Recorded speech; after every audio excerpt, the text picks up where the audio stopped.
magandang tanghali po mga minamahal na bago tatayong kapilya na dako Santa Maria, Bulacan. Para mas madali at mas mabilis kayo ng bako yung matatandang tulong dito na nasa loob na site. Sa ganun, mabilis na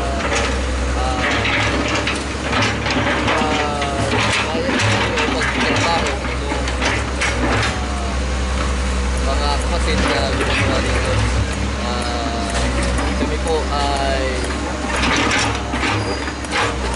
nag-layout na ng gagawin sa pilya dito po sa lokal na San Vicente. San Vicente, Santa Maria.